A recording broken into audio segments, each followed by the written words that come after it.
Shalom, perkenalkan nama saya Mira Dursila Lasbau, NIM 1.02.2022.0169, kelas C semester 4, Prodi PAUD, mata kuliah Metode Pengembangan Sosial Emosional Anak Usia Dini. Perkembangan sosial emosional anak usia dini. Yang A. Hakikat perkembangan sosial dan emosional anak usia dini. Yang pertama, pengertian perkembangan anak usia dini. Perkembangan adalah bertambahnya kemampuan dalam struktur dan fungsi tubuh yang lebih kompleks dalam pola yang teratur dan dapat diramalkan sebagai hasil proses pematangan. Hal ini menyangkut adanya proses diferensiasi dari sel-sel tubuh, jaringan tubuh, organ-organ, dan sistem organ yang berkembang sedemikian rupa sehingga masing-masing dapat memenuhi fungsinya. Termasuk juga perkembangan emosi, intelektual, dan tingkah laku sebagai hasil interaksi dengan lingkungan. Perkembangan anak usia dini ini merupakan proses perubahan yang berkesinambungan secara progresif dari masa kelahiran sampai usia 8 tahun.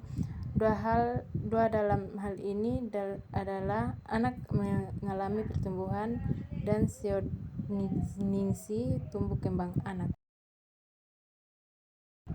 Seorang Santoso, pendampingan perkembangan anak usia dini, menurut pendirinya, perkembangan sangat cepat dari segi fisik, kognitif, bahasa, sosial emosi, dan aspek-aspek kepribadian lainnya.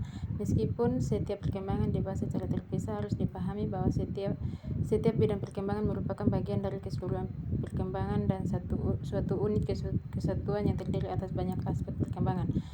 Seseorang secara genetis telah lahir dengan satu organ yang disebut kemampuan umum yang bersumber dari otaknya. Apabila struktur otak telah ditentukan secara biologis, berfungsinya untuk otak tersebut sangat dipengaruhi oleh interaksi dengan lingkungannya. Manusia yang baru lahir sudah memiliki potensi yang ada dalam diri mereka masing-masing. Potensi tersebut biasanya merupakan kemampuan umum. Jika potensi-potensi tersebut dilatih atau diberi respon yang positif oleh lingkungan, akan dapat berkembang dengan optimal. Yang kedua, pengertian perkembangan sosial anak usia dini. Kehidupan sosial anak-anak berkembang dengan cara yang relatif dapat diprediksi. Jaringan sosial tumbuh dari hubungan yang intim dengan orang tua atau pengasuh yang juga meliputi anggota keluarga lain, orang dewasa yang bukan anggota keluarga, dan teman sebaya. Interaksi sosial meluas dari rumah ke tetangga dan dari lembaga prasekolah ke penitipan anak atau ke sekolah formal.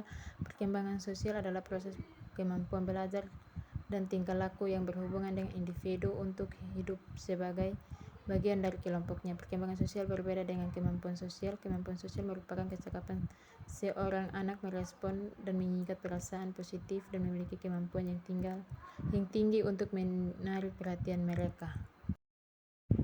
Yang ketiga, pengertian perkembangan emosional anak usia dini. Emosi berasal dari kata Latin motore, adalah suatu kondisi bergerak untuk berbuat. Dengan demikian, emosi memiliki beberapa komponen, yaitu gerak untuk bertindak, menghayati perasaan yang bersifat subjektif, dan kesadaran tentang emosi itu, atau dengan kata lain memiliki unsur subjektif, perilaku, dan fisiologis. Emosi adalah reaksi subjektif terhadap pengalaman yang diasosiasikan dengan kebutuhan fisiologis dan tingkah laku, contohnya sedih, gembira, dan takut. Emosi merupakan perasaan atau afeksi yang timbul ketika seseorang sedang berada dalam suatu keadaan atau interaksi yang dianggap penting olehnya, terutama well-being dirinya.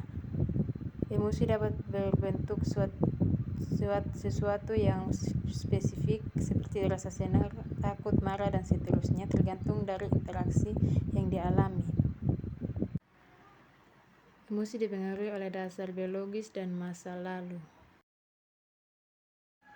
Perkembangan emosional merupakan proses yang terjadi secara bertahap. Emosi yang kompleks sepertinya berkembang dari emosi yang lebih sederhana. Karakteristik pola reaksi emosional seseorang mulai berkembang pada masa bayi dan merupakan elemen dasar kepribadian. Namun demikian, seiring bertumbuhnya anak, beberapa respon emosional mungkin berubah. Seorang bayi berusia 3 bulan tersenyum melihat wajah orang asing. Mungkin ketika berusia 8 bulan ia akan merasa cemas akan kehadiran orang asing. Emosi berkaitan erat dengan berbagai aspek perkembangan. Tanda-tanda emosi pertama pada bayi yang baru lahir biasanya ditunjukkan dengan menangis, selanjutnya tersenyum dan tertawa. Tanda-tanda awal ini atau tanda-tanda perasaan bayi seperti ini merupakan indikator perkembangan yang penting. Menurut Gerslit, dalam subur perkembangan emosi selama masa kanak-kanak terjalin sangat erat dengan aspek-aspek perkembangan lainnya. Setelah alat-alat indera anak menjadi lebih tajam, kecakapan anak untuk mengenal pengamatan pun menjadi lebih tajam. Kecakapan anak untuk mengenal perbedaan-perbedaan dan untuk pengamatan pun menjadi lebih dewasa, dan setelah ia lebih melangkah ke depan dalam segala aspek perkembangannya, jumlah peristiwa yang dapat membangkitkan emosinya pun kian bertambah. Unuch Piet Play. Pada Unuch Piet Play, sebenarnya anak tidak benar-benar terlibat dalam kegiatan bermain, tetapi hanya mengamati kejadian di sekitar yang menarik perhatian anak. Bila tidak ada hal yang menarik, anak akan menyibukkan diri dengan melakukan berbagai hal, seperti memainkan anggota tubuhnya, mengikuti orang lain berkeliling, atau naik turun kursi tanpa tujuan yang jelas.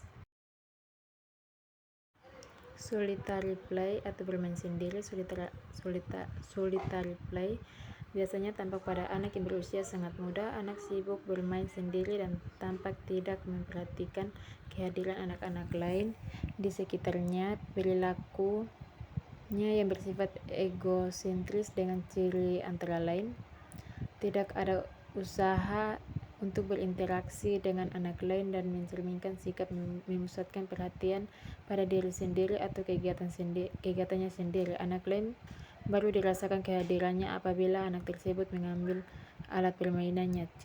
Onlooker play atau pengamatan. Onlooker play yaitu kegiatan bermain dengan mengamati anak-anak lain melakukan kegiatan bermain. Tampak ada minat yang semakin besar terhadap kegiatan anak lain yang diamatinya.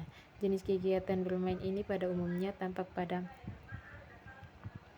anak berusia 2 tahun, dapat juga tampak pada anak yang belum kenal dengan anak lain di suatu lingkungan baru, sehingga malu atau ragu-ragu untuk ikut bergabung dalam kegiatan bermain yang sedang dilakukan oleh anak-anak lainnya. Sambil mengamati anak mungkin juga mengajukan pertanyaan serta memperhatikan perilaku dan percakapan anak-anak yang diamatinya. Ketiga jenis kegiatan ini oleh Brink dikategorikan sebagai non-social play karena amat minimnya faktor interaksi sosial yang terjadi dalam ketiga jenis kegiatan bermain tersebut. 2 atau lebih bermain dengan jenis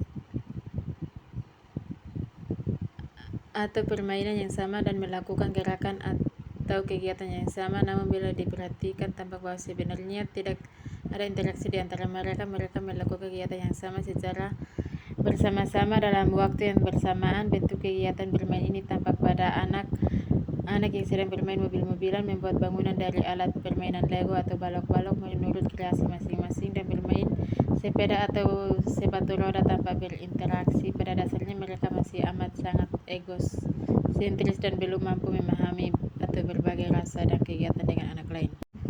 Associative play ditandai dengan adanya interaksi antar anak yang bermain, saling tukar alat permainan. Akan tetapi bila diamati akan tampak bahwa masing-masing anak sebenarnya tidak terlibat dalam kerjasama. Contohnya terjadi pada anak-anak yang sedang menggambar. Mereka akan saling memberi komentar terhadap gambar masing-masing, berbagai pensil berwarna, atau ada interaksi di antara mereka, padahal sebenarnya mereka kegiatan menggambar itu mereka melakukan sendiri-sendiri. Kegiatan bermain ini bisa terlihat pada anak prasekolah. Kemampuan anak untuk dapat melakukan kerja sama dalam bermain bersama tumbuhnya tergantung pada kesempatan yang dimilikinya untuk banyak bergaul dengan anak lain. Oleh karena itu, jenis kegiatan bermain ini dinamai asosiatif, bukan kooperatif. Kegiatan ini masih banyak terlihat dilakukan anak-anak di taman kanak-kanak. Cooperative play atau bermain bersama. Cooperative play atau bermain bersama ditandai dengan adanya kerjasama atau pembagian tugas dan pembagian peran antar anak-anak yang terlibat dalam permainan untuk mencapai suatu tujuan tertentu. Misalnya bermain dokter-dokteran, bekerja sama membuat suatu karya bangunan dari balok-balok semacamnya. Kegiatan bermain ini umumnya sudah tampak pada anak berusia 5 tahun. Namun demikian perkembangannya tergantung pada latar belakang orang tua. Sejauh mana mereka memberi kesempatan dan dorongan agar anak mau bergaul dengan sesama teman. 3 teori perkembangan emosi. Terdapat beberapa teori perkembangan emosi, diantaranya sebagai berikut. teori emosi dua faktor Singer. Menurut Singer dan Singer, kita tidak terasa merasa marah karena ketegangan otot kita, rahang kita berderak, denyut nadi kita menjadi cepat dan sebagainya. Tetapi karena kita secara umum jengkel dan mempunyai berbagai kognisi tertentu tentang sifat kejengkelan kita, teori ini menyatakan bahwa kita seseorang menghadapi kejadian yang membangkitkan emosi, umumnya pertama-tama ia akan mengalami gangguan fisiologis netral dan tidak jelas. B. Teori emosi James Lange. Menurut teori emosi James Lange, emosi adalah hasil persepsi seseorang terhadap perubahan-perubahan yang terjadi pada tubuh sebagai respon terhadap berbagai rangsangan yang datang dari luar. Emosi menurut kedua ahli ini terjadi karena adanya perubahan pada sistem vasomotor atau otot-otot. Suatu peristiwa dipersepsikan menimbulkan perubahan fisiologis dan perubahan psikologis yang disebut emosi. C. Teori emergent Cannon.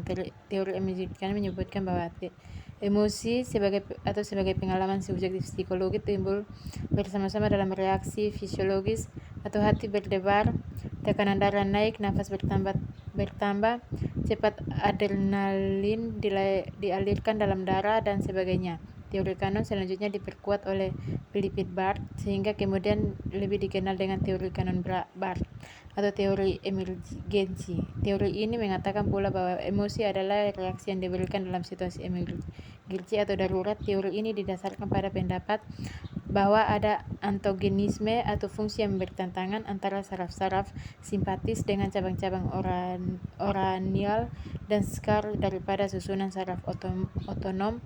Jadi kalau saraf-saraf simpatis aktif, saraf otonom non-aktif dan sebaliknya. D. Perkembangan emosi dan kaitannya dengan otak Joseph Lobdell, seorang ahli saraf di Center for Neuroscience New York, melalui pemetaan otak yang sedang bekerja menemukan peran penting dalam amigdala. 18 amigdala adalah sekelompok sel berbentuk seperti kacang almond yang tertumpu di batang otak. Amigdala merupakan gudang ingatan emosi, rasa sedih, marah, nafsu, kasih sayang, dan sebagainya. Bergantung pada amigdala. Bila amigdala hilang dari tubuh kita, maka kita tidak akan mampu menangkap makna emosi dari suatu peristiwa. Jadi seperti aspek perasaan menghilang dari diri kita, nantinya ada orang yang hidup tanpa amigdala karena terpotong tanpa sengaja dalam satu operasi otak. Orang tersebut menjadi sulit mengendalikan berbagai emosi dalam dirinya, apalagi mengekspresikan emosinya. Kehidupan orang tersebut menjadi datar dan dingin bagai robot bernyawa. Contoh lainnya, anak yang amigdalanya dibuang akan menjadi anak yang tak punya rasa takut atau marah lagi, tak memiliki dorongan untuk bekerja sama atau bersaing, juga tak punya kepekaan tentang kedudukan mereka dalam satu kelompok. Emosi dari anak ini menjadi terhambat atau lenyap. Sekian dan terima kasih.